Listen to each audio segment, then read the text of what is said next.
اور علی ملت عبد المطلب کہنے کا مطلب یہ ہے کہ میں ملت ابراہیم پر فوت ہو رہا ہوں، لہٰذا وہ مسلمان تھا، مگر حدیث کے الفاظ اور اس نے لا الہ الا اللہ کہنے سے انکار کر دیا۔ اس کے بعد اس طویل کی کوئی گنجائش باقی نہیں رہی۔ لیکن دیکھیں، جس طرح ابو طالب کو رسول اللہ صلی اللہ علیہ وسلم سے بے حد محبت تھی، اسی طرح اس نے ہر طرح سے آپ کی حفاظت کی، آپ کا دفاع کیا، مگر اس کی جو محبت تھی نا وہ طبی تھی، یعنی قرابت اور نسب کی وجہ سے تھی، ایمانی محبت نہیں تھی، اس لیے ہدایت جو ہے نا وہ نصیب نہیں ہو سکی۔ تو ان کے بارے میں آتا ہے نا کہ حضرت ابو سعید خدری رضی اللہ عنہ فرماتے ہیں کہ رسول اللہ صلی اللہ علیہ وسلم کے پاس نا آپ کے چچا ابو طالب کا ذکر ہوا تو آپ صلی اللہ علیہ وسلم نے فرمایا قیامت کے دن شاید ان کو میری سفارش سے فائدہ پہنچے اور وہ ہلکی آگ میں رکھے جائیں جو ان کے ٹخنوں تک ہو اور ان کا بیجا پکتا رہے۔ مسلم کی حدیث ہے۔ اور ابن عباس رضی اللہ عنہ سے روایت ہے کہ رسول اللہ صلی اللہ علیہ وسلم نے فرمایا جہنم کا سب سے ہلکا عذاب ابو طالب کو ہوگا، وہ آگ کی 2 جوتیاں پہنے ہوں گے جن سے ان کا جو دماغ ہے یا بیجا ہے نا وہ کھول رہا ہوگا۔ مسلم کی حدیث ہے۔ اگرچہ یہ آیت تو ابو طالب کے بارے میں اتری، لیکن اصولی طور پر اس کا حکم عام ہے، اس میں ہر وہ شخص شامل ہے جس کے متعلق رسول اللہ صلی اللہ علیہ وسلم کی خواہش تھی کہ وہ ایمان لے آئے مگر اس نے کفر پر مرنے کو ترجیح دی۔ تو یہاں فرمایا انک لا تہدی من احببت، اور دوسری جگہ فرمایا وانک لا تہدی الی صراط مستقیم سورہ شعراء میں، اور بلا شبہ تو یقیناً سیدھے راستے کی طرف رہنمائی کرتا ہے۔ تو پہلی آیت میں ہدایت سے مراد منزل مقصود پر پہنچا دینا ہے، یہ صرف اللہ تعالیٰ کا کام ہے، یہ کسی اور کا کام نہیں۔ دوسری آیت میں ہدایت سے مراد راستہ دکھانا ہے، یہ کام رسول اللہ صلی اللہ علیہ وسلم بھی سر انجام دیتے تھے، یعنی کہ لوگوں کو راستہ دکھاتے تھے۔ وقالو، اور انہوں نے کہا ان نتبع، اگر ہم پیروی کریں خدا ہدایت کی، معاکا تیرے ساتھ، نتخطف تو اچک لیے جائیں گے ہم، من ارضنا اپنی زمین سے۔ آگے آیت ختم ہوگی۔ اولم نمکن، کیا نہیں جگہ دی، لاہم ان کے لیے، حرمن حرم میں، آمنن امن والی، یجبا علیہ یعنی کھینچے چلے آتے ہیں طرف اس کی، ثمراتن پھل، کلی شین ہر ایک چیز سے، رزقن یہ رزق ہے، من لدنا ہماری طرف سے، ولکن اور لیکن اکثرہم اکثر ان کے، لا یعلمون نہیں جانتے۔ اور انہوں نے کہا کہ اگر ہم تیرے ساتھ اس ہدایت کی پیروی کریں تو ہم تو اپنی زمین سے اچک لیے جائیں گے، اور کیا ہم نے انہیں ایک باامن حرم میں جگہ نہیں دی جس کی طرف ہر چیز کے پھل کھینچے چلے جاتے ہیں یا کھینچ کر لائے جاتے ہیں ہماری طرف سے روزی کے لیے، اور لیکن ان کے اکثر نہیں جانتے۔ تو رسول اللہ صلی اللہ علیہ وسلم پر نا ایمان نہ لانے کا ان کا یہ ایک بہانہ تھا، اور یعنی کہ یہ ان کو جو ہے نا اس کا جواب دیا گیا کہ ان کا یہ بہانہ تھا کہ اگر ہم جو ہے نا ایمان لے آئیں، یعنی مشرکین نے کہا کہ ہم جانتے ہیں کہ آپ حق پر ہیں، لیکن ہم ڈرتے ہیں کہ اگر ہم نے آپ کے ساتھ ہدایت کی پیروی اختیار کر لی اور سارے عرب کی مخالفت مول لے لی تو وہ تو ہمیں ہماری سرزمین سے اچک لیں گے، اور ایسی خاموشی سے اچانک اٹھا لیے جائیں گے کہ کسی کو خبر بھی نہیں ہوگی۔ تو یہ ان کے عذر کا جواب ہے۔ اللہ تعالیٰ نے کہا اولم نمکن لہم حرما آمنا، یعنی کہ کیا ہم نے انہیں ایک باامن حرم میں جگہ نہیں دی؟ تو جواب یہ ہے کہ جب پورے عرب میں ہر طرف بد امنی کا دور دورہ ہے، کسی کی جان محفوظ ہے نہ مال، دن دہاڑے لوگوں کو اٹھا کر لونڈی غلام بنا لیا جاتا ہے، قبیلوں کی غربت اور فقر کی وجہ سے ایک دوسرے سے وہ آپس میں ہمیشہ دست و گریبان ہی ہیں، تو کیا اس وقت ہم نے انہیں اس حرم میں جگہ نہیں دی جس کے امن و ایمان کی یہ حالت ہے کہ اس کے جانوروں تک کو کوئی نہیں ستاتا، اور جسے وادی غیر ذی زر ہونے کی وجہ سے اس قدر مرکزی حیثیت حاصل ہے، اس کا مطلب ہے غیر ذی زر یعنی کہ کوئی کھیتی نہیں وہاں اگتی، کوئی چیز نہیں اگتی، ہونے کی وجہ سے اس قدر مرکزی حیثیت حاصل ہے کہ دنیا بھر کے پھل اور جتنے بھی اور جو اموال تجارت ہیں اس کی طرف کھینچے چلے آ رہے ہیں۔ ظاہر ہے کہ اسے یہ حیثیت ہم نے بخشی ہے، تو جب ہم ان کے کفر و شرک کے باوجود انہیں اس قدر امن و امان دے سکتے ہیں اور اپنی نعمتوں سے نوازا ہے، تو کیا جب وہ ہمارا دین اختیار کریں گے تو ہم انہیں پناہ نہیں دیں گے اور لوگوں کی جو دست درازی ہے ان سے حفاظت نہیں کریں گے؟ نہیں، ایسا ہرگز نہیں ہوگا، لیکن اکثر لوگ نادان ہیں، جانتے ہی نہیں۔ وَكَمْ أَهْلَكْنَا مِنْ قَرْيَةٍ، اور کتنی ہلاکی ہم نے، من قریۃ بستیاں، باطرت جو اتراتی تھیں، معیشتہا اپنی معیشت پر، فتلکا پس یہ، مساکنہم ان کے گھر، لم تسکن کہ نہیں آباد ہوئے، من بعدہم پیچھے ان کے، الا قلیلا مگر تھوڑے، وَقُنَّا اور ہم نحن الوارثین اور ہم ہی ہمیشہ سے ان کے وارث تھے. یعنی کتنی ہی بستیاں ہم نے ہلاک کر دیں جو اپنی معیشت پر اتراتی تھی، تو یہ ہے ان کے گھر جو ان کے بعد آباد نہیں کیے گئے مگر بہت کم، اور ہم ہی ہمیشہ وارث بننے والے ہیں. تو اس کا جو ہے نا یہ اصل میں باترون کا معنی ہوتا ہے نعمت پر سرکشی اختیار کرنا، پھول جانا. اس کا معنی ناشکری اور انکار میں بھی آتا ہے. تو اس میں یہ ہے کہ یہ ان کے عذر کا دوسرا جواب ہے. یعنی تم نے گمان کر رکھا ہے کہ ایمان لانے کی صورت میں تم تباہ و برباد ہو جاؤ گے، اور ایمان نہ لائے تو تمہاری شان و شوکت اور جو ہے عزت و مال و دولت اور اعلیٰ درجے کی ترقی یافتہ معیشت محفوظ رہے گی. یہ تو تمہارا، اگر اس طرح ہے تو یہ تمہارا جو ہے نا خیال غلط ہے. تم سے پہلے کتنی ہی قومیں جو اپنی معیشت پر اتراتی تھیں اور ان کے رہنے والے اپنی خوشحالی کی بدولت جو تھے وہ بڑے بدمست ہو گئے تھے، مثلاً عاد، سمود، قوم لوط کی اور قوم شعیب وغیرہ. تو ہم نے انہیں ایسا ہلاک کیا اور برباد کیا کہ ان کی بستیاں یہ تمہارے سامنے ہیں. ان میں ایسی نحوست ہے کہ ان کے بعد کوئی ان میں آباد ہی نہیں ہوا مگر بہت کم، کہ راہ چلتے ہوئے تھوڑی دیر کے لیے کوئی مسافر اترا اور پھر چل دیا. تمہیں ان کے انجام سے عبرت حاصل کرنی چاہیے. وَكُنَّا نَحْنُ الْوَارِثِينَ، یعنی ان میں سے کوئی باقی ہی نہیں رہا اور جو ان کے گھروں اور مال و دولت کا وارث بنے. فرمایا سورۃ حاقہ میں آتا ہے فَهَلْ تَرَى لَهُم مِّن بَاقِيَةٍ، تو کیا تو نے ان میں ان کا کوئی بھی باقی رہنے والا دیکھتا ہے؟ ان کے وارث ہم بنے ہیں اور ہر چیز کے وارث ہمیشہ ہی ہم ہوا کرتے ہیں. یہ کنہ جو ہے نا، کنہ اصل میں اس میں ہمیشگی کا لفظ ہے. وَمَا كَانَ رَبُّكَ مُهْلِكَ الْقُرَىٰ، اور نہیں ہے تیرا رب مہلک القریٰ کے ہلاک کرے کسی بستی کو، حتیٰ یبعث فی امیہا، یہاں تک کہ بیچتا ہے بیچ اس کے امیہا ادھر مرکز میں، رسولاً رسول، یتلو علیہم جو پڑھتا ہے اوپر ان کے آیاتنا ہماری آیتوں کو. وما کنہ اور نہیں ہے ہم مہلکی ہلاک کرتے قریٰ کسی بستی کو، الا مگر واہلھا ظالمین کہ رہنے والے اس کے ظالم ہوں. اور تیرا رب کبھی بستیوں کو ہلاک کرنے والا نہیں یہاں تک کہ ان کے مرکز میں ایک رسول بھیجے جو ان کے سامنے ہماری آیات پڑھے، اور ہم کبھی بستیوں کو ہلاک نہیں کرنے والے مگر جب کہ اس کے رہنے والے ظالم ہوں. اس آیت میں نا اللہ تعالیٰ نے نافرمان بستیوں کو ہلاک کرنے کا اصول ایک بیان فرمایا اور اس سوال کا جواب دیا کہ ان قوموں کی ہلاکت کے بعد کتنی مدت گزری.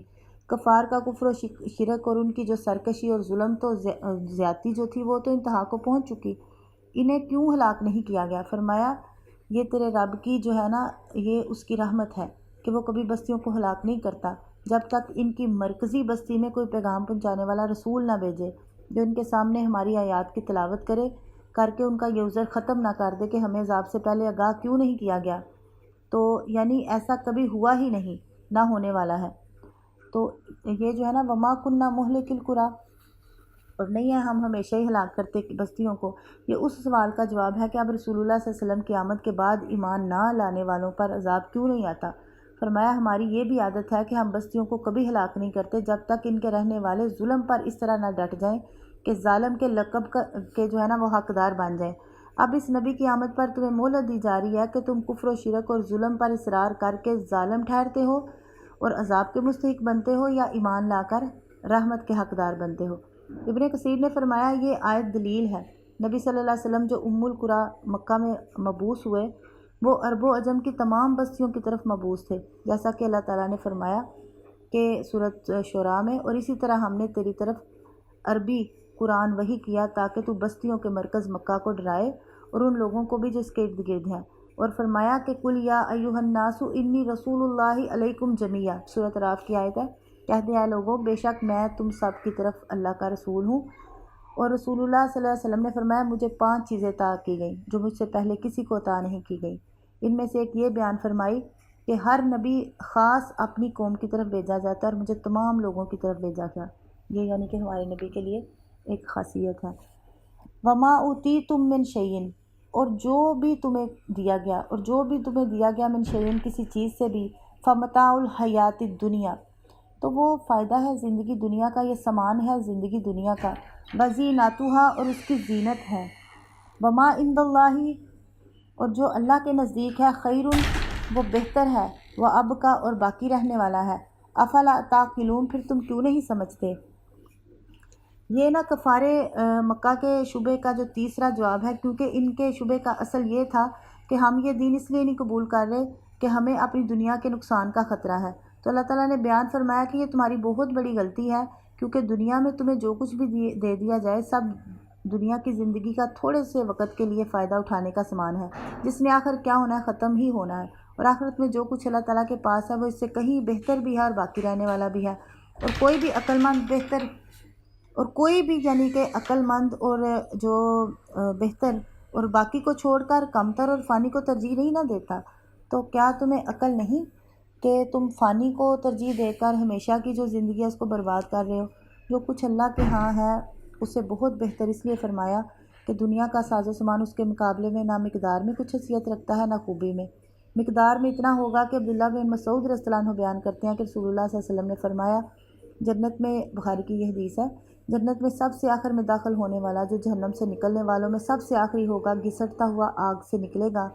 تو اسے اس کا رب فرمائے گا کہ جنت میں داخل ہو جا۔ وہ کہے گا اے میرے رب، جنت بھری ہوئی ہے۔ اللہ تعالیٰ اسے 3 دفعہ فرمائے گا، ہر بار وہ یہی جواب دے گا کہ جنت تو بھری ہوئی ہے۔ تو اللہ تعالیٰ فرمائے گا تمہیں دنیا سے 10 گنا زیادہ جنت عطا کی جاتی ہے۔ تو مستور بن شداد رضی اللہ تعالیٰ عنہ، مستورد بن شداد ہیں رضی اللہ عنہ، انہوں نے بیان کیا کہ رسول اللہ صلی اللہ علیہ وسلم نے فرمایا، یہ بھی مسلم کی حدیث ہے، اللہ کی قسم آخرت کے مقابلے میں دنیا کے سوا کچھ نہیں۔ جیسے تم میں سے کوئی شخص اپنی یہ شہادت کی انگلی سمندر میں ڈالے، پھر دیکھے وہ کتنا پانی لے کر لوٹتی ہے۔